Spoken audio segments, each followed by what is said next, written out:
everybody, most people have the same desire deep down, even if it's been covered over by stuff that's happened to us in our life. We want to connect, we want to feel loved, we want to be able to love, we want to feel safe with other people. So I always think if you can get into the heart with anyone, you're in good shape. So, I've learned with certain people, I'm not going to talk to them about politics, and I'm not going to talk to them about whether or not spirituality is real, because we're going to hit blocks. But I will talk to them about the area of their life that they're passionate about, that they light up around, because suddenly heart energy is there. So for me, it's a little bit less about people's beliefs and a little bit more about how people show up in their feelings and their way of being.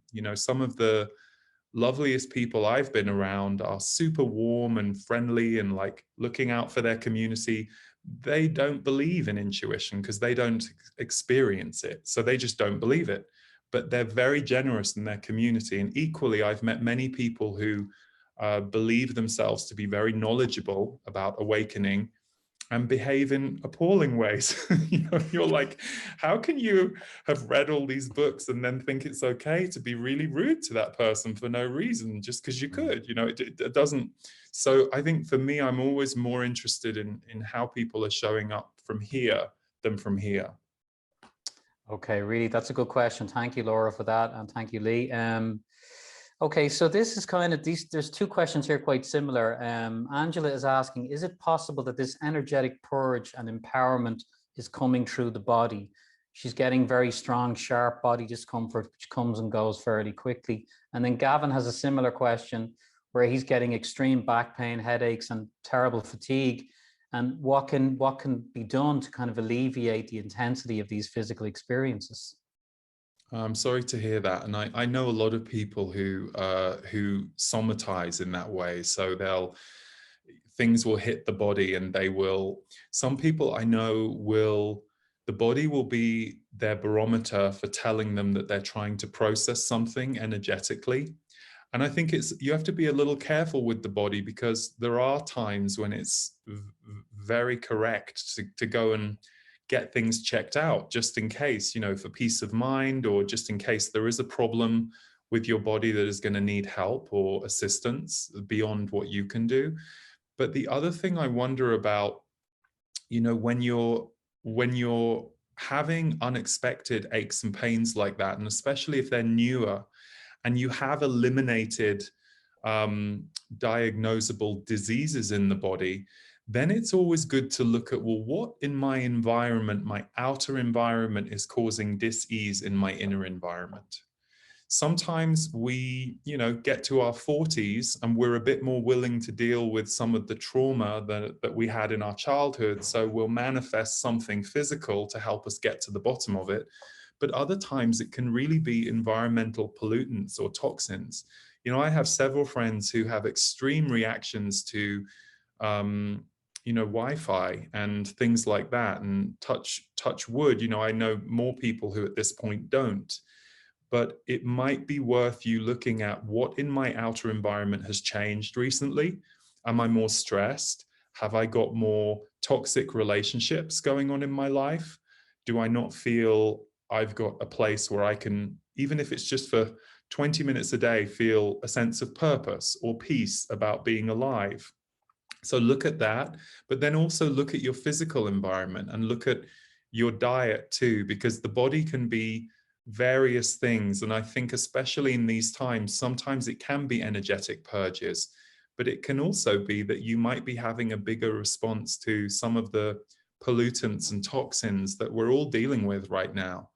And so I just want to include that as a possibility for you to look at too. But generally, when our body is shutting down in that way, and our energy is beginning to go inward, something is trying to get our attention, whether it is a physical disease or whether it is something manifesting in our outside world that isn't allowing us to be flowing in our life. So it might be worth just making a checklist of a bunch of things and see what's changed. And good luck. Yeah, thanks for that question, Gavin and Angela. So Gillian is saying that she's a super sensitive, empathic person, And at times, the energy that clears through her, especially through the night, leaves her feeling exhausted. No matter how much she surrounds herself in love and light, it's still happening. I feel everyone, she feels everybody's issues, and it's so hard for her to be around people. How can she be helped in this? Can you help her in some way? Advise her in some way? Yeah, a couple of things. So I know there are several people, including Anita, and I mean, there are many, many more people out there now who really have devoted their life's work to this and have really studied this area in depth. So I would encourage finding some of the best in the field around that kind of boundary work. A few things I know about boundaries, and I did private sessions for 15 years. And I worked a lot with certain people who would have boundary issues with energy at night or with beings, and they were having the same boundary issues showing up in the day. They either had childhoods where there were no boundaries or their boundaries were constantly breached. And so now they hermit themselves away from people because they've lost trust and they haven't been able to build a new relationship in themselves with boundaries so that they feel safe to see people. But equally, there are those people who, if you're wired very sensitively like you are, there can be a balance point missing for you in your own body. I'll give you a very quick example. And this is a small example, but it's something that worked for me, and it's something I still do to this day. There were times in my life where if I walked through a room and I looked at people, I too much information. So I learned to give eye contact through choice. And I learned what times in my life I should not be looking at people. And that was a small adjustment that worked for me. So if I'm focused on something and I know I need to stay focused on it, I can't just be open to what's going on in the room. You know, I'm doing something for my job or coming to do this. I will draw in my focus to a certain degree, and not giving eye contact randomly to lots of people that I'm walking past. I'll find a way to kind of come back into my own body. And I think one of the things that can happen for people like yourself who are very wide open is you have to learn a new relationship with your body again. And sometimes the trauma is in the body from childhood. So we tend to stay out of it, or we pay attention to other people as a way of existing in the world, when actually we can exist in ourselves and have a relationship to all of them. And the balance point is where we get to go between the two. So for you, it might be investigating at what point do I leave my body and why? And do I become so immersed in everything else outside and around me? But again, as when I first started answering this question, it's a great question. I would really, if I were in your shoes, I would devote myself to studying the books, the videos, the workshops of teachers who are out there really talking about this. Because if you expose yourself to 3 or 4 of those teachers, you'll find a few different things that will work for you, and you'll be able to concoct your own formula, which is the same thing I did. Yeah, and I would highly recommend that book, actually, Gillian, the book by Anita Moorjani. I have a copy, actually. If you want one, I can send it over to you. So, and it's great. I know, it's a great book. Yeah. So Nelly is asking, any thoughts how to best minimize the divide while still honoring our truth and values? And do you mean that, I'm guessing, the division energy with people? Yeah, what we spoke about earlier, how best to do that and still honor, her own truth and values. Yeah, I think for me, there is one non-negotiable around this, and I'm not willing to be attacked by anybody for having a different belief to them. And if they do attack me, if they are aggressive with their viewpoint, or if they are willingly disrespecting my own, then I'll tell them that's what just happened, and I'll warn them. I'll say, if this happens again, we aren't going to be able to be around each other. And it's that simple. You have to have a non-negotiable around respect if you yourself are mostly operating in a respectful way with other people.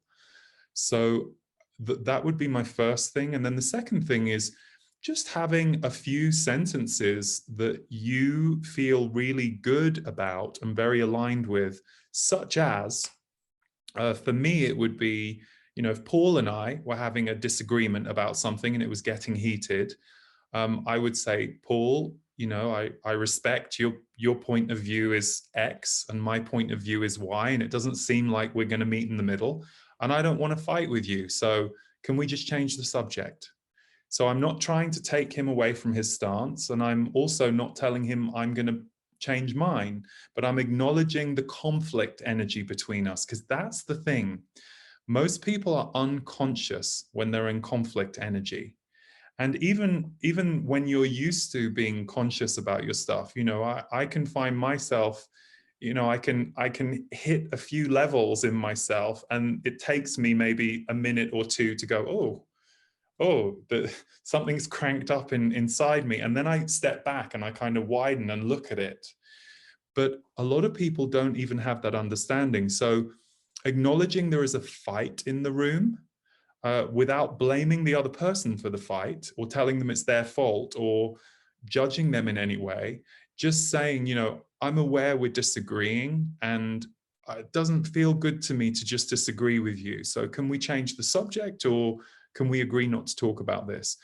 Your sentences for you will be very much your language, what feels right for you. But those are the kinds of ways that I have navigated a few heated discussions that I've had with people. That a heated discussion to me is of no use unless it's transforming as it goes. So if it's just a heated discussion of you're right, I'm right, you're wrong, I'm not interested in playing that game. So you find your sentences, and I'm sure you will. Yeah, good advice, Lee. Thank you. Eliotney has been listening to your song, your live recording of Angel, and I'm glad she brought up some of the music because I'd like to touch on some of that. So the live recording of Angel was sang on the 10th anniversary of 9/11. She listens to it often. Do you think this is a time to really find our tribe, as mine is getting smaller all the time? My world is getting smaller. Is this a good thing? Even the spiritual people I followed and respected are shocking me at this time. Okay, so yeah, that's the question, Lee. Thank you. Yes, I think I can tell you from my position. So I'm 45, and I've definitely got a really nice little close tribe in my life. However, in just the last 11 years, there have been 2 or 3 times where my tribe has gone through a big change, and not necessarily through choice, just, I'm no longer on the same timeline as this person. So even though I can still love and respect them, and we're just no longer as in sync. And I do think that the grief and the loss that we feel when that happens has to be acknowledged. It has to be felt. But I think it's always so important when you're in those phases to go, okay, I'll create my next level people. Because whenever someone moves out of our life, what they actually leave is a space. And so, yeah, at first, we often grieve that space is existing. What we forget is, well, that space can be filled if we want it to be. And maybe that one friend will become 2 or 3 different friends. So I do think you have to go through the process of letting that person and that relationship go, and it moves through you, but then you create this opening. So remember that you can create things for yourself. So if I were you, I would write down on a piece of paper something along these lines. And again, you can use your words, but I'm just giving you a guideline. I invite resonant, lovable, and enjoyable new friends into my life now. And that's it. And I'd stick that on the wall. And then maybe I'd see it a week later and I'd go, oh, I want to add a few more words. I don't just want them to be lovable and resonant. I want them to be joyous. And, so we can kind of cast into the future in that way. And it's very important for us to remember to do that. So I do see a lot of people changing. And, I think all of us have been a little bit shocked watching the spiritual community divide too, because it has very much started to fragment. But that to me is less about the spiritual community and more about the human community and just what we're experiencing on Earth. So yeah, I send you love for the healing side, but I want to remind you that you can create something new and that you're creating a space for that now.